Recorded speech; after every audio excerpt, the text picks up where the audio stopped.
Terima kasih Mas Rumel. Said Hanif, Saudara Hanif kemudian ingin bertanya, silakan. Mau Said, mau saudara bebas. Baik. Yang tadi Gus, coba yang Atibai Gus. Atibai. Ini Faruddin ini yang dari Mutawakil, sanadnya Habib yang atas itu kan Ali bin Mas'ud Atibai. Ali bin Mas'ud Atibai. Ini makhtutahnya di mana nih Gus? Maktubahnya ada di Yaman. Mungkin mic-nya untuk bisa ya. Maktubnya ada di Yaman. Oh, ini juga ada salinannya, ada di Berlin dan juga di Belanda ada. Jadi kalau nyari di Google nggak bakal ketemu ini Gus ya? Insya Allah. Nggak bakal ketemu. Di aman ini. Kalau yang ini pernah diunggah oleh teman antum. Oh iya, dari Oman itu di dari Oman juga Harul Haqiqah. Betul. Ya, kalau ini Umar bin Ali, beda orang ya, Umar bin Ali sama satu lagi. Sama-sama satu warga ya, Atibain sama. Ini namanya Umar bin Ali Atibai. Muzaffaruddin Umar, panggilannya Muzaffaruddin. Dan nama ini adalah orang yang ditulis sebagai muridnya Ali bin Jadid dalam As-Suluk fi Tabaqatil Ulama wal Muluk. Salah satu muridnya dari Ali bin Jadid itu kan Hasan bin Rashid Al-Hadrami. Naskah Sunan Tirmizi yang bisa dilihat nanti itu di bukunya Habib itu. Naskahnya At-Tirmizi itu kan ditulis oleh Hasan bin Rashid Al-Hadrami. Buku antum juga itu. Bukan ada dong. Seangkatan dengan ini orang yang Atibai ini. Dia ada dua orang yang menjadi murid orang yang taruhlah nasabnya itu masykuk. Ada dua orang muhaddisin yang menjadi muridnya yang mensahihkan nasab gurunya. Apakah ini sebagai bentuk kan gak enak gurunya ya, berarti Anda merendahkan muhaddisin. Itu gak sikoh berarti. Padahal Ali bin Jadid itu dikenal oleh Imam Syakhawi atau Tabaqatul Khawas sebagai la nazirolah fil hadis. Satu-satunya orang yang cukup pilih. Ada tazkiyah dari Imam Syakhawi. Banyak ulama setelah Ali bin Jadid yang menyebutkan Ali bin Jadid seorang muhaddisin yang pilih tanding di masanya. Apakah dia nggak sikoh karena menyebutkan silsilahnya keliru? Apa buktinya? Karena pada dasarnya kan gini Habib, ilmu pengetahuan itu didasarkan pada sebab apa ya nyebutnya? Kita tidak bisa memvonis sesuatu berdasarkan korelasi.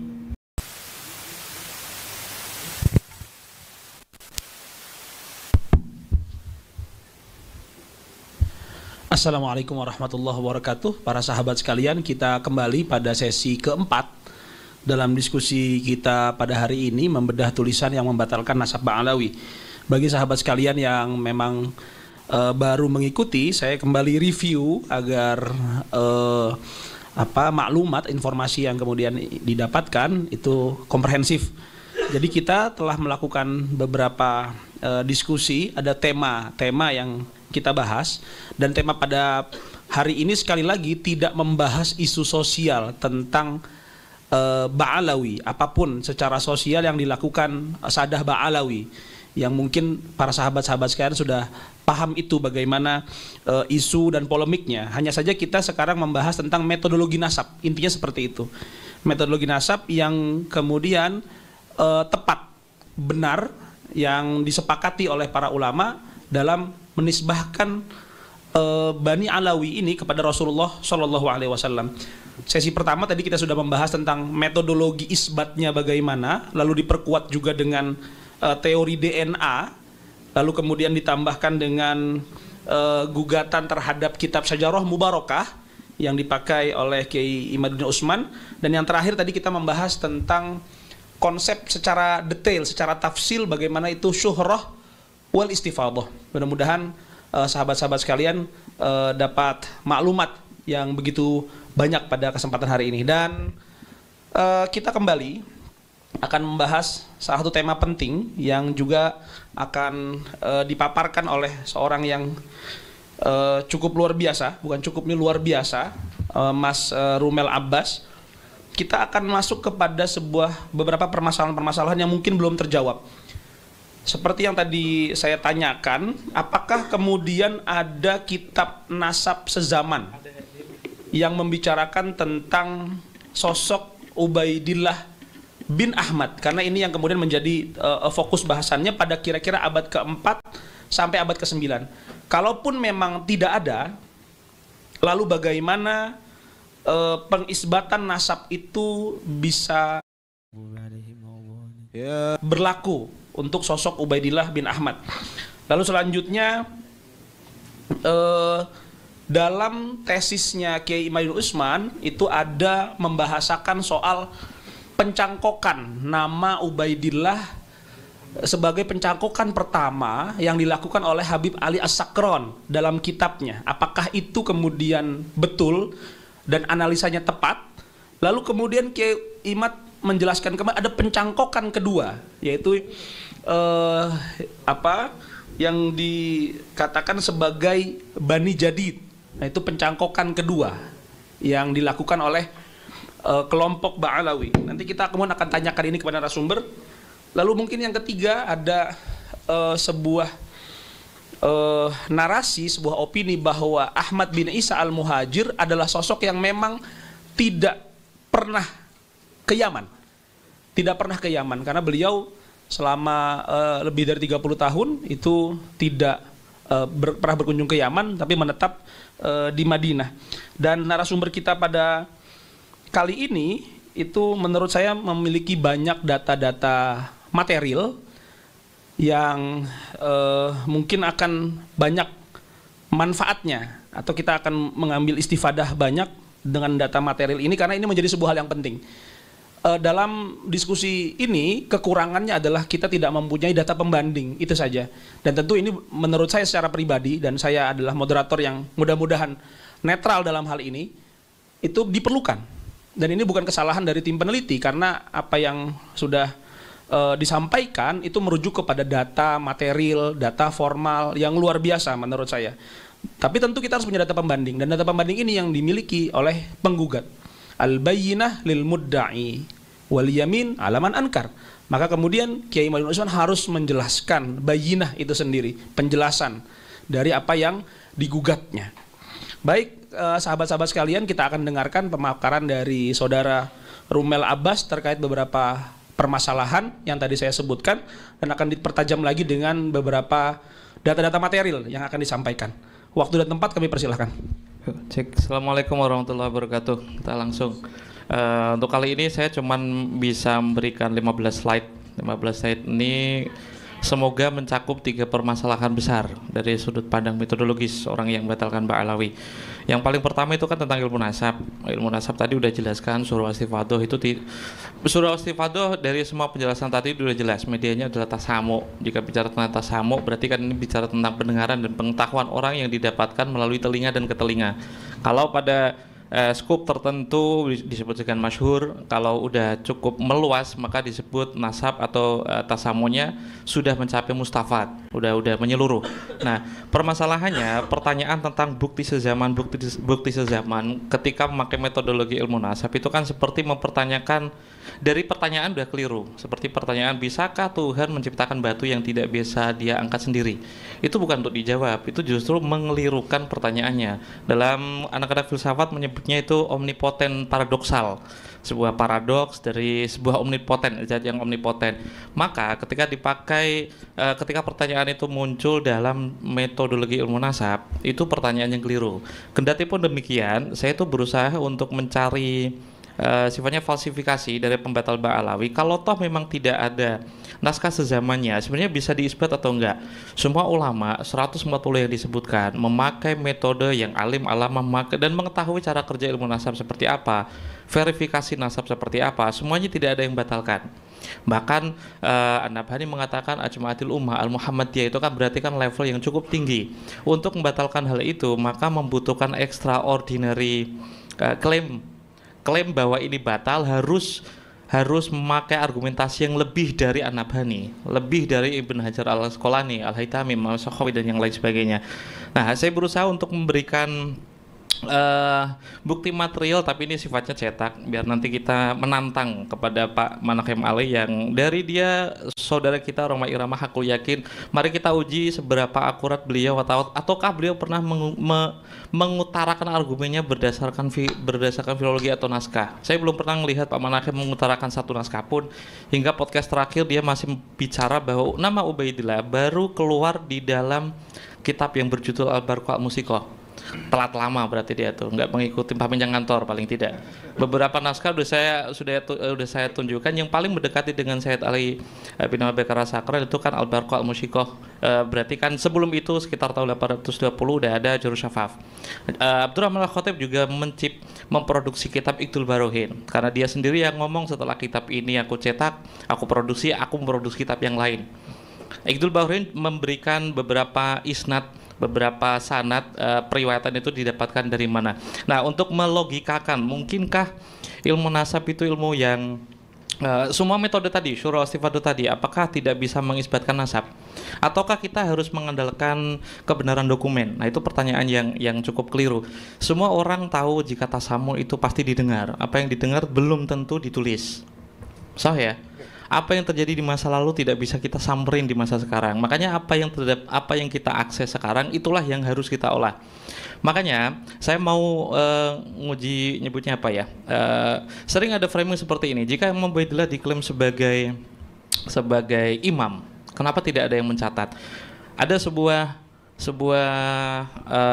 di kitab Al-Mu'jam karya Ibn Muqri, ya, wafat sekitar 381, ada orang yang pada nomor indeks 1367 ya, hadatsana Abu Muhammad Asy-Syarif Al-Alawi. Untuk yang belum tahu, dari kalangan Husainiyin, orang pertama siapakah yang disebut atau dipanggil dengan Syarif?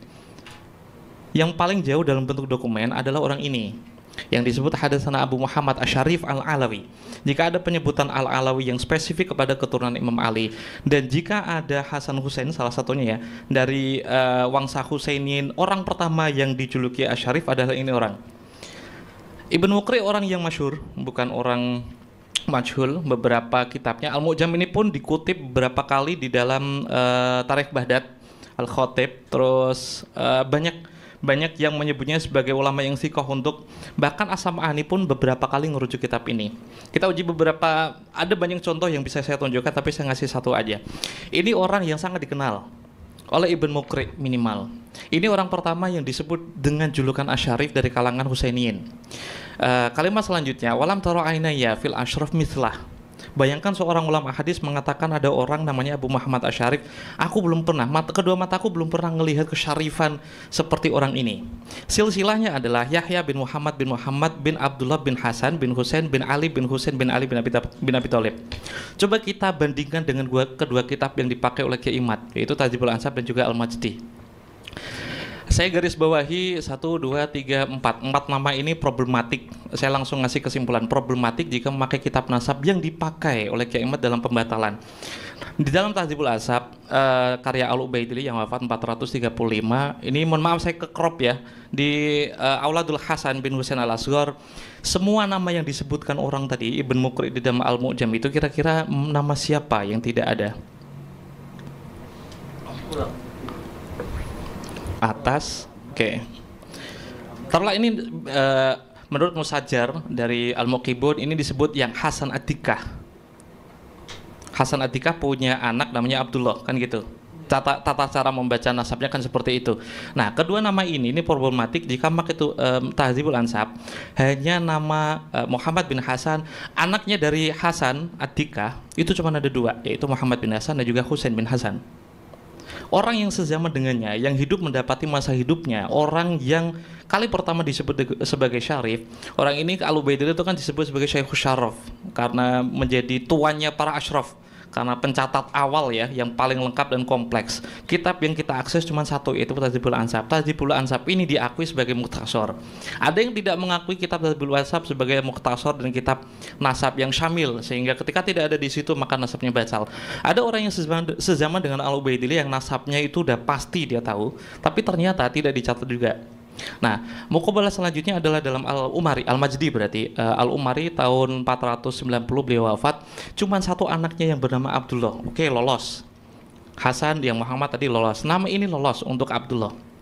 Hasan Husain tadi lolos. Nah, coba kita bandingkan dengan kitab yang problematik yang berjudul Asy-Syajarah Al-Barakah. Nah, ini yang saya maksud tadi tuh pengen ngasih contoh redaksi yang hasr khobar muqaddam falahu minal muqibin, nah, kayak gitu ya. Ini untuk Ar-Razi kalau benar Asy-Syajarah Barokah itu memang ditulis olehnya, berarti kan sekitar tahun 606. Ini masa yang cukup pendek untuk mengetahui orang pertama dari kalangan Husainiyin yang disebut sebagai asyraf awal-awal. Wa amal Hasan bin Husain al-Asghar al-ma'ruf bitika fa'aqibuhu min rajulin wahidin wa huwa Muhammad. Apa yang bisa diambil dari sini? Minimal kita bisa tahu semua kitab nasab itu tidak bisa dipakai sebagai parameter seperti Dukcapil sekarang. Kita nggak bisa berharap banyak terhadap bukti material yang ada di masa lalu. Ketika 2 kitab, taruhlah 3 kitab yang menjadi pembatalnya kan cuma ini tok kan, Asy-Syajarah Barokah. Ini pun bertentangan dengan 2 kitab sebelumnya. Tajibul Ansab menyebutkan anaknya 2. Terus Al-Majdi menyebutkan anaknya tadi berapa ya? Al-Majdi itu menyebutkan anaknya ini Al-Majdi. Minimal Abdullah udah kecatat. Nah, ketika dibenturkan dengan Asy-Syajarah Barokah, kenapa disebut 1? Informasi dari mana? Muhammad informan dari mana? Al-Majdi katanya dia baca kitab ini. Kalaulah memang ingkirat, kenapa yang ditulis yang Hasan bin Husain al-Asghar? Bukankah ada Yahya yang hidup atau minimal wafat sekitar tahun 381? Ketika Ibn Muqri mengatakan hadatsana Abu Muhammad Asy-Syarif al-Alawi walam taro ainaya, berarti kan dia tahaqquq kok kan? Berarti kan sezaman minimal. Ada orang yang kemungkinan hidup sebelum 381. 2 ulama nasab yang sezaman dengannya yang hidup 100 tahun kemudian tidak mencatat. Jidnya maksudnya. Dianya nggak kecatat juga. Bahkan ulama yang kalau memang ini diklaim oleh Fakhruddin Ar-Razi tahun 606, kenapa informasinya nakin cuma 1 gitu. Nah itu bukti kalau semua kitab nasab itu ya nggak ihatoh, nggak syamil, nggak jamek manek seperti ta'rif gitu. Nah ada satu hal yang pengen saya tunjukkan yaitu naskahnya Asy-Syajarah Barokah konon diklaim sebagai ditulis oleh Muhammad bin Umar Ar-Razi. Itu kata Wahid bin Samsuddin, ada redaksi di halaman terakhir itu dia menukil ulang dari catatan Muhammad bin Umar Ar-Razi. Makanya dia klaim ini kan Fakhruddin Ar-Razi. Ini bisa kelihatan ya. Semoga kelihatan yang ada di YouTube. Ini naskah Asy-Syajarah Barokah yang dimiliki oleh Ibrahim bin Mansur Al-Hashimi. Naskah Asy-Syajarah Barokah yang saya tujukan pertama ini adalah halaman kedua. Coba saya bacakan. Naqaltu min khatti Sayyid Jamaluddin Ahmad ibn Inabah al-Husaini pada tahun 926 wa ana al-Fakir Ibrahim bin Qasim al-Amin. Ada satu naskah pembanding dari Asy-Syajarah Barokah yang tidak dimiliki oleh Said Mahdi Ar-Rajai yang disimpan di Sultan Ahmad Salis. Ini sekaligus bukti kalau Ki Imad itu ya tidak pernah melakukan penelitian lapangannya. Sudah tidak ada Sultan Ahmad Salis sudah tidak ada. Itu nama masjid yang dimiliki oleh seorang raja. Jika menyebutkan ini maktabahnya maktabah di mana? Maktabahnya Topkapah Khutufanesi. Sudah tidak ada lagi namanya Sultan Ahmad Salis. Itu nama koleksi. Nomor indeks 26 berapa tadi? 2677 yang dituliskan oleh Syed Mahdi Roja itu 40 tahun yang lalu. Sekarang naskah itu memang ada dan ada di Topkapah Khutufanesi. Tidak ada di Sultan Ahmad Salis. Bahkan ada orang dia sendiri ngomong di rumah Irama katanya kitabnya ada Bang Haji dijaga dengan baik. Bohong dia nggak pernah lihat itu. Saya yang pernah ke sana dan ngelihat tidak ada di Sultan Ahmad Salis. Adanya cuma ada di perpustakaan Topkapi nyebutnya, Topkapi teksnya. Nah, perhatikan baik-baik. Ibrahim bin Mansur mengatakan kalau Ibrahim bin Qasim al-Amin, orang yang menulis ulang naskah ini, menisbatkan kitab ini kepada Ibn Inabah yang wafat tahun 828. Kira-kira adakah orang yang seharusnya Pak Manahem ya bahas ini gitu, naskah diadu naskah. Ada naskah yang disimpan oleh mana tuh Syed Mahdi Rojai di Iran, disimpan di Maktabah Al-Marashi. Diklaim ini milik Wahid bin Samsuddin yang menulis ulang dari Asy-Syajarah dari Fakhruddin Ar-Razi. Satu naskah nih yang ada di Saudi nih yang disimpan oleh orang yang masih hidup, dua-duanya masih hidup. Ini menulis ulang dari khotnya atau tulisan tangan dari Ibn Inabah yang wafat tahun 828. Manakah yang paling benar? Saya tidak akan menjawab itu karena jawabannya nanti ada di buku. Minimal ini menjadi tantangan bagi orang yang diklaim sebagai ahli filologi. Pernahkah bicara soal naskah seperti ini? Saya jamin nggak pernah ada. Saya udah ngecek itu di beberapa podcastnya. Ketemu dengan Harry Price juga nggak pernah bicara tentang naskah. Ketemu Roma Irama juga langsung iya. Ya dimulai dari Al-Barqa Al-Musyiko. Mari saya tunjukkan halaman berikutnya yang memperkuat bahwa naskah ini memang kemungkinan besar menurut Ibrahim bin Mansur itu ditulis oleh Ibn Nabbah, karena halaman paling akhir bentuk dan tulisannya atau redaksinya itu sama mirip dengan Umdatut Thalib yang ditulis sekitar tahun 818 Hijriah. Nanti saya share lah kalau ini. Nah, oke. Kira-kira ada nggak sih naskah sezaman atau minimal ada nggak sih sanadnya? Mereka kan minta tentang sanad. Dikiranya kan hadis, mau riwayat tentang nasab itu kan ya diriwayatkan dari orang tua ke anak dan seterusnya. Mereka menaikkan taruhan bahwa buktinya itu harus eksternal. Ada orang yang namanya Mutawakkil 'ala Allah yang mendapatkan ijazah nasab sekitar tahun 606 dari Umar Ali bin Mas'ud At-Tibai, itu mendapatkan ijazah dari Abul Hasan Ali bin Muhammad bin Jadid. Sering kali saya dengar ada orang ini kan namanya atau Kiai Imad ya, namanya Bajadid. Setelah saya konfirmasi ke Amjad Duftem dan juga Aiman Habsyi, bin Jadid itu nggak bisa dibaca dengan Bajadid.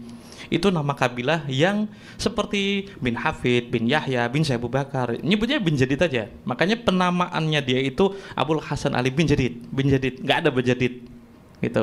Orang ini adalah terkonfirmasi sebagai muridnya Abul Hasan Ali bin Jadid. Saya akan menjawab kenapa ini bisa disebut cangkokan atau mungkin mengajukan pertanyaan. Orang ini adalah yang digugat, yang katanya itu kan mencangkokkan nasabnya kepada Ubaidillah lewat naskah Al-Janadi. Ini lebih tua dari Al-Janadi karena Al-Janadi wafat 732. Kitab itu ditulis sekitar tahun 724. Sementara ini orang hidup sezaman dengan Ali bin Jadid yang silsilahnya ditulis melalui Abdullah dan Ubaidillah. Ada tanda merah di situ, itu silsilahnya kan Abdullah, terus Ubaidillah, sorry. Terus ada semacam tanda kecil yang di samping kirinya itu disebutkan mungkin al-Shawab atau mungkin al-Mulaqab kayak gitu, penandaan kayak mustadraknya ya, susulan Abdullah di sini, nama lainnya adalah Ubaidillah gitu. Oke, saya lanjutkan untuk memperkuat bahwa ada sebuah musnad yang ditulis oleh Abul Hasan Ali bin Jadid, yaitu ijazah yang diturunkan oleh Umar bin Ali At-Tibai sekitar tahun 606. Lihat redaksinya. Ada di sini Muzaffaruddin Umar bin Ali At-Tibai biriwayatihi lahu anil muallif. Kitab Arbaun diriwayatkan seorang sampai Umar bin Ali At-Tibai dari muallif dari kitab Arbaun itu yang silsilahnya yaitu Asy-Syarif Al-Hafidz Abul Hasan Ali bin Muhammad Al-Anqal Ubaidillah. Oke, kita perkuat lagi. Naqaltu hadzan nisbah min Khatib bin Jadid. Saya menulis ulang silsilah ini dari orangnya langsung. Oke, siapa Ali bin Jadid ini? Mari kita bicara tentang naskah. Oke, clear. Ada orang yang mengklaim kalau Al-Janadi itu memiliki silsilah problematik tentang Abul Hasan Ali bin Jadid. Saya yakin dia nggak pernah buka naskah ini. Dia cuman dia cuman apa ya nyebutnya? Ada Al-Aqwa itu memberikan footnote bahwa naskah silsilah Abul Hasan Ali bin Jadid ada yang di dalam kurung. Menurut manuskrip Paris, nama ini tidak ada. Itu. Jadi dia berkesimpulan kalau Abdullah itu sebenarnya nggak ada di manuskrip Paris. 3 naskah yang saya punya Abdullah ada, manuskrip tahun 820 Hijriah itu ada. Terus manuskrip 1051 dari As-Suluk fi Tabaqatul Ulama wal Muluk ada nama Abdullah di sana. Meskipun ada pemotongan silsilah 3-4 nama tidak ditulis. Kayaknya ini juga nggak pernah ditemukan bahwa naskah pada tahun 839 yang disalin di tahun itu menuliskan silsilah lengkapnya Abul Hasan Ali bin Jadid sesuai dengan tahun 606 namanya ditulis atau silsilahnya sampai ke Ubaidillah. Orangnya sendiri yang menulis silsilahnya sampai Ubaidillah.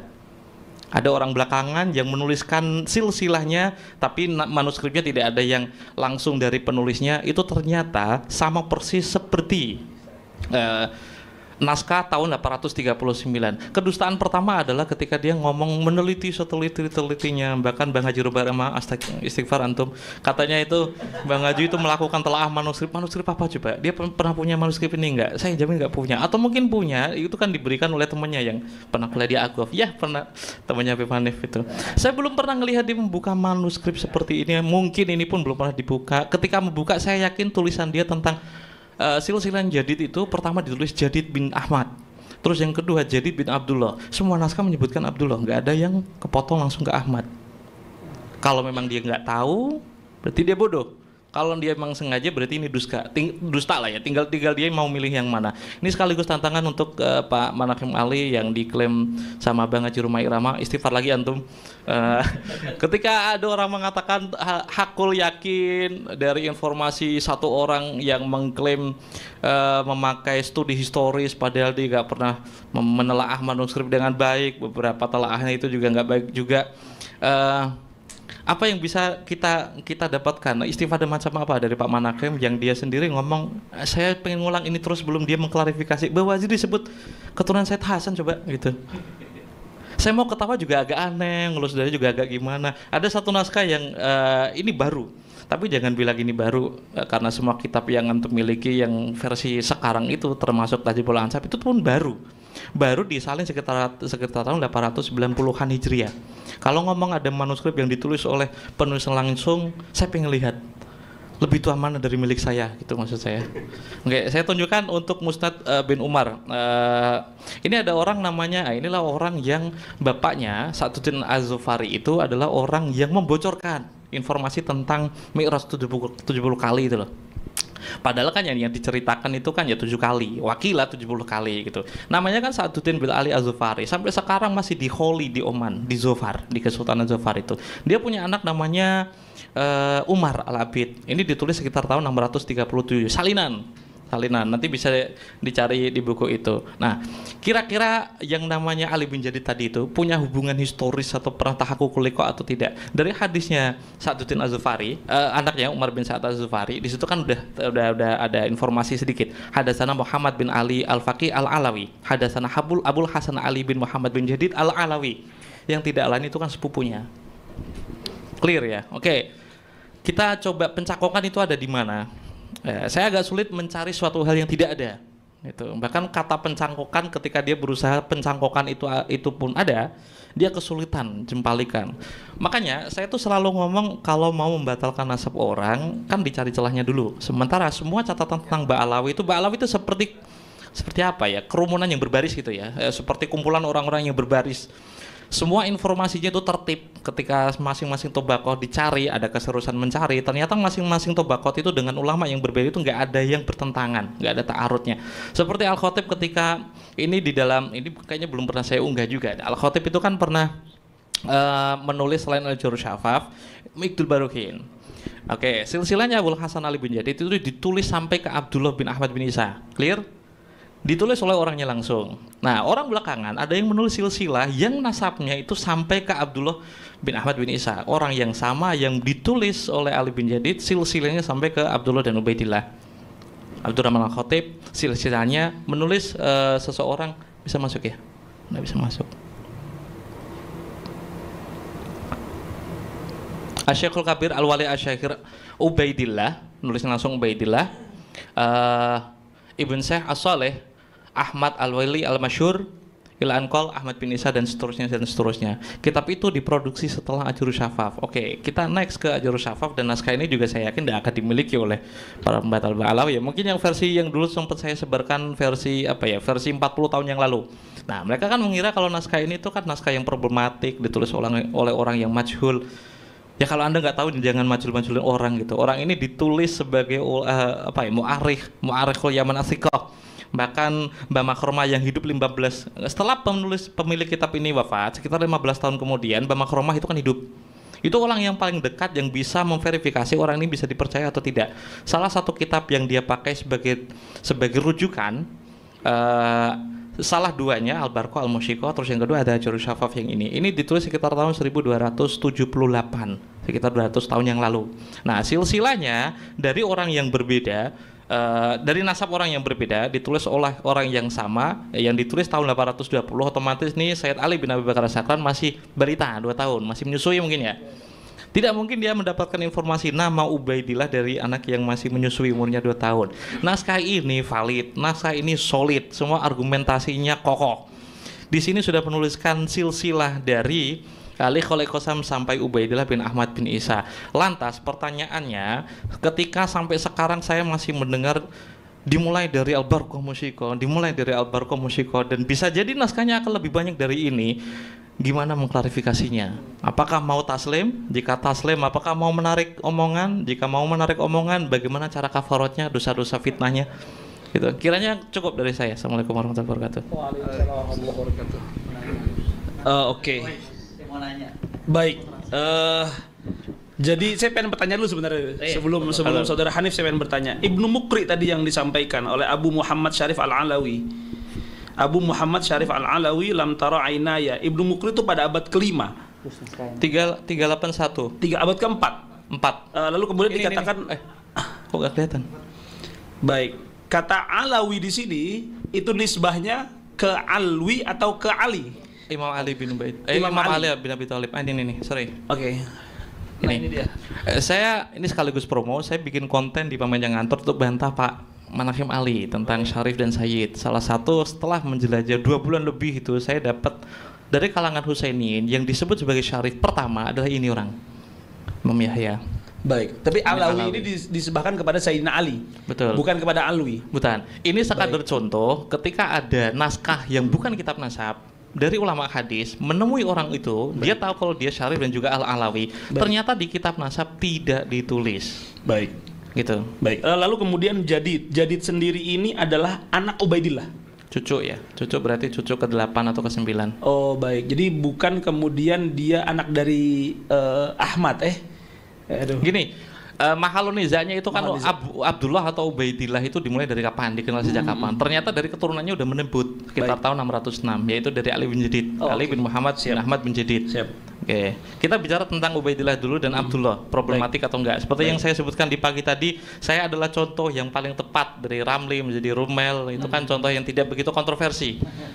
Apakah saya kelak 100 tahun kemudian cuma dikenal sebagai itu? Ya mungkin ada yang nulis Al-Mulaqab bi Rumel Abbas mungkin. Apakah lewat naskah tulisan itu nama saya atau saya disebut sebagai sosok yang historis? Ini banyak orang yang tidak mengerti bagaimana ilmu sejarah itu bekerja ya gitu. Maksud saya ketika orang itu berusaha mencari dokumen-dokumen, kita tidak lagi bicara tentang historiografi. Kita bicara tentang kebenaran dokumen. Kebenaran itu harus ada kebenaran itu bisa dikatakan benar jika ada catatannya. Kata siapa? Tidak ada satupun sarjanawan Barat Timur Indonesia yang sepicik itu melihat historiografi. Permasalahannya bukan ada di sana. Ketika kita bicara tentang sumber sezaman dan juga sumber yang tidak sezaman atau sumber primer dan juga sekunder, dari segi waktu sumber itu kan bisa yang muasir dengan peristiwa itu terjadi. Ini bicara tentang nilai historis dari sebuah cerita. Makin mendekati, makin bagus, makin bernilai. Tapi berlomba-lomba mencari sumber historis atau yang sumber zaman, ya berarti dia tipikal orang yang nggak tahu bagaimana ilmu sejarah itu bekerja. Jika pertanyaan itu ditanggi mana bukti zamannya kepada ilmu nasab, ya itu udah pertanyaan yang keliru. Seperti mengajukan pertanyaan, mungkinkah Tuhan menciptakan batu yang tidak bisa diangkat sendiri itu? Ya seperti logika omnipoten paradoksal gitu. Pertanyaan itu tidak akan relevan bagi ilmu nasab. Jika menanyakan syuhra wastifado di masa sekarang, konyol. Imam Ubaidillah itu wafat tahun berapa? Kita tahun berapa? Ngelacak itu butuh effort, ngelacak itu pun butuh ekspansi, ngelacak itu butuh disklasifikasi naskah yang sangat banyak. Sekadar contoh, di Turki itu kan ada sekitar 2 juta naskah lebih. Tapi yang bentuknya PDF itu tidak sampai 500 ribuan. Berarti kan ada sekitar 1.500 naskah yang belum didisklasifikasi, belum diunggah. Dia pun tahu namanya Syajarul Barokah itu kan baru sekarang gitu, baru 2-3 tahun yang lalu. Sementara muhakiknya sendiri itu sejak awal itu ya kaget. Aku pun kaget, Fakhruddin Ar-Razi ternyata ya punya kitab judulnya ini. Gitu. Kenapa Said Mahdi Rojai tetap menulis itu intisaban masykukan fi? Ya karena itulah seorang peneliti, dia akan bicara atas nama naskah. Meskipun dikasih disclaimer di awal bahwa kitab ini saya intisabkan bukan karena dasar validasi yang akurat. Karena di naskah itu menyebutkan naskah ini ditulis oleh. Nanti pun kalau Ibrahim bin Mansur mentahqiq Syajarul Barokah dan diterbitkan dalam versi cetak, saya yakin itu ya muntasabnya, intisabnya kepada Ibn Nabah yang wafat tahun 828. Pertanyaannya, sanggupkah orang yang batal Mbak Alawi dengan Syajarul Barokah mempertahankan tesisnya tentang ini ditulis oleh Fakhruddin Ar-Razi? Kapan waktunya, tentukan tanggalnya, nanti biar Habib Hanif yang datang. Baik. Terima kasih Mas Rumel. Said Hanif, Saudara Hanif kemudian ingin bertanya, silakan. Mau Said, mau saudara bebas. Baik. Yang tadi Gus, coba yang At-Tibai Gus. At-Tibai. Ini Mutawakil ini yang dari Mutawakil, sanadnya Habib yang atas itu kan Ali bin Mas'ud At-Tibai. Ali bin Mas'ud At-Tibai. Ini makhtutahnya di mana nih Gus? Maktutnya ada di Yaman. Mungkin mic-nya untuk bisa ya. Maktutnya ada di Yaman. Di Oh, Yaman. ini juga ada salinannya, ada di Berlin dan juga di Belanda ada. Jadi kalau nyari di Google nggak bakal ketemu ini Gus ya. Insya Allah. Nggak bakal ketemu. Di Yaman ini.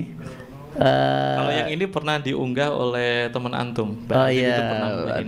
dari Oman itu di Dari buku Oman juga Idharul unggah ini. Haqiqah. Betul. Ya, kalau ini Umar bin Ali, beda orang ya, Umar bin Ali sama satu lagi tadi, Sama-sama Gus? satu warga ya, Atibain sama. Ini namanya Umar bin Ali Atibai. Muzaffaruddin Umar, panggilannya Muzaffaruddin. Dan nama ini adalah orang yang ditulis sebagai muridnya Ali bin Jadid dalam As-Suluk fi Tabaqatil Ulama wal Muluk. Salah satu muridnya dari Ali bin Jadid itu kan Hasan bin Rashid Al-Hadrami. Naskah Sunan Tirmizi yang bisa dilihat nanti itu di Iya. bukunya Habib itu. Iya. Naskahnya At-Tirmizi itu kan ditulis oleh Hasan bin Rashid Al-Hadrami. Buku antum juga Dia itu, Gus. Bukan ada dong. seangkatan dengan ini orang yang Atibai ini. Dia ada dua orang yang menjadi murid orang yang taruhlah nasabnya itu masyhur. Ada dua orang muhaddisin yang menjadi muridnya yang mensahihkan nasab gurunya. Apakah ini sebagai bentuk kan nggak enak gurunya ya? Berarti Anda merendahkan muhaddisin. Itu nggak sikoh berarti. Padahal Ali bin Jadid itu dikenal Imam Syakhawi atau Tabaqatul Khawas sebagai la nazirolah fil hadis. Ya, artinya Satu-satunya orang yang cukup pilih ada tanding. tazkiyah dari Imam ulama. Syakhawi, banyak ulama setelah Ali bin Jadid yang menyebutkan Ali bin Jadid adalah seorang muhaddisin yang pilih tanding di masanya. Apakah dia nggak sikoh karena menyebutkan silsilahnya keliru? Apa buktinya? Karena pada dasarnya kan gini Habib, ilmu pengetahuan itu didasarkan pada sebab apa ya nyebutnya? Kita tidak bisa memvonis sesuatu berdasarkan korelasi. Ilmu pengetahuan itu berdasarkan kausalitas. Pencangkokan itu bisa ditanyakan, pencangkokannya kapan, siapa pelakunya, di mana mencangkok, terus apa yang dicangkok, siapa yang dicangkok. Kalau sifatnya cocok logi itu seperti yang dibangun oleh Kiai Imad, yang mencangkokkan karena ini temannya itu, ini temannya Mbak Alawi, misalnya sama Mbak Alawi, itu korelatif. Seperti menyebut ketika saya bersin hujan langsung turun, oh karena saya bersin hujan turun, itu disebut ilmiah pun enggak. Kausalitas itu ya kausalitas sebab akibat. Harus tahu bukti evidence base-nya. Sementara sampai sekarang penyebutan cangkok itu cuma agitasi doang gitu. Padahal dia nggak pernah membuktikan pencangkoknya siapa. Ali bin Abi Bakar Sakran ada sekali lebih tua. Kitab itu pun ditahqiq oleh orang non Ba'alawi, diterbitkan oleh perusahaan non Ba'alawi, disebarkan oleh perusahaan non Ba'alawi, ditulis oleh non Ba'alawi juga. Apa alasannya? Sampai sekarang saya belum mendengar islah atau taslim dari mereka. Nah, terus yang naskah ini Gus, ini 606 itu wafatnya Gus ya? Penulisannya. Ijazahnya. Oh, ijazahnya. Jadi Muzaffaruddin itu mendapat kitab ini di tahun 606 Hijriah, sama seperti yang ini kan sekitar tahun 606 Hijriah. Itu kan ada tahunnya. Tahun ijazahnya Gus ya? Yang bawahnya tahun ijazahnya 606. Qiraatan alaih sanah 606 itu. Kalau yang Mudzafaruddin naskahnya di mana Gus? Ya. Yang Mudzafaruddin naskahnya di mana? Ada dua, Al-Makhzumi ada Umar bin Ali Az-Zailai ada di Taif, terus disimpan juga sama Al-Fakhriyah, Habib Ahmad bin Cindan. Yang Mudzafaruddin itu. Betul. Naskahnya ajib. Di Google nggak ada lagi berarti Gus ya? Model, Bib. Pertanyaan saya berarti kalau tadi kita udah jelas syarat kitab sezaman itu udah gugur menurut perspektif Betul. ilmu nasab. Saya Syarat menganggap mutlak ini- wajib kitab sezaman. Ini bukan untuk mengisbat, ini murajih. Makanya yang Murajih, tadi ini cuma naskah pola untuk kita murajih. isbat itu dari kutubul ansab. Betul, Tapi ini betul. membuktikan kutubul ansab itu valid. Betul. Walaupun walaupun jaraknya jauh. Nah, andai dengan asumsi Syajarah Mubarakah itu punya Ar-Razi, dan dengan asumsi juga bahwasanya di situ ada hasar. Kalau pakai teorinya Haji Maduddin berarti tetap kejawab dong ini. Sangat kejawab, berarti Ya, dari kan dia sini minta yang lebih tua. lebih tua. Jika memang itu benar ditulis oleh Ibn Inabah, ya sangat. Apalagi Gitu. Apalagi. Tinggal nanti beliau bisa menjawab, dan saya tuh itu berharap jawabannya itu bukan iftirot tuh, tulisan. itu udah asumsi atas sebuah kesalahan. Tetap masih terjawab. Jawab boleh menjawab, tapi paling tidak itu jawaban yang jangan aneh. Nanti coba kita buktikan besok itu apakah Robito Alawiyah menggelar diskusi nasab tapi dalilnya lucu di Aramianu Banten, ataukah tulisan konyol yang lain. Itu bukan jawaban. Itu. Baik. Bukan seperti itu seorang beradab bicara dengan lawan bicaranya lah ya.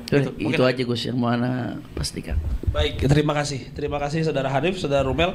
Ini mungkin kawan-kawan dan sahabat sekalian mungkin agak bingung begitu ya, karena terlalu cepat juga Mas Rumel. Tapi tadi nanti bisa diulang pelan-pelan gitu, disimak baik-baik dengan data material yang ada. Saya coba sedikit menggambarkan apa yang sebenarnya disampaikan sama Mas Rumel ini. Jadi Kiai Imad bilang bahwa ada nama Ubaidillah itu dimasukkan oleh seorang Ba'alawi namanya Ali Sakran. Itu yang pertama ya. Ada premisnya pertama, ada nama Ubaidillah itu kemudian dimasukkan oleh Ali Sakran katanya pada abad ke-8. Abad ke-9 katanya begitu. Nah, jadi untuk menggugat hal ini, lalu Mas Rumel tadi menyampaikan bahwa sebenarnya bukan Ali Sakran yang pertama kali, karena ada manuskrip sebelumnya di pada abad ke-8 ya. Abad ke-8 abad ke-7, Mas Rumel? Orangnya hidup di abad ke-8. Abad ke-8 yang kemudian telah menuliskan nama Ubaidillah itu di kitab namanya Al-Jauharus Syafaf.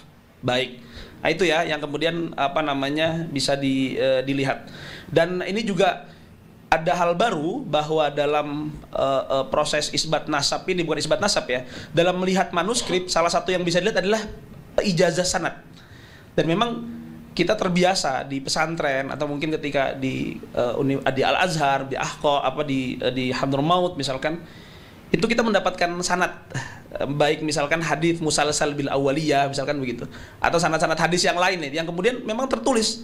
Nah, di sini tadi dibuktikan bahwa ada ijazah sanad. Itu sanad bidang apa sih? Hadis ya, yang kemudian menyebutkan nama Ubaidillah ini. Baik begitu ya sahabat sekalian. Saya kira cukup jelas. Nanti kalau misalnya kurang jelas tinggal diulang lagi. Baik, selanjutnya kita akan masuk ke pembicara selanjutnya. Ini berbicara soal apa ini? Karena beberapa hal memang sudah terjawab ini. Dari data materialnya sudah, lalu tentang nasab jadid sudah, syura wal istighfar juga sudah, keterangan dari kitab Sajarah Mubarakah juga sudah terbantahkan. Lalu sebenarnya ada yang ini, hijrahnya Ahmad bin Isa ke Yaman itu belum? Nanti. Oke ya, baik. Rangkuman saja, ya. Baik. Jadi nggak usah tanya-tanya dah. Di sini udah dijawab masalah hijrah. Oh baik, hijrah nanti akan. Oh ya, ini saya pengen memperkenalkan buku ini, nanti akan di launching ya. Keabsahan Nasab Ba'alawi, kira-kira berapa ratus halaman ini? 500 halaman. Ini kerja yang luar biasa. Dari berapa bulan penyusunannya ini? Awal Mei ya. Awal Mei ya, Insya Allah. Nah, ini luar biasa. Mudah-mudahan ini bisa menjadi maklumat yang penting untuk kita. Baik. Oke, kita akan dengarkan pemaparan dari mohon maaf dari saudara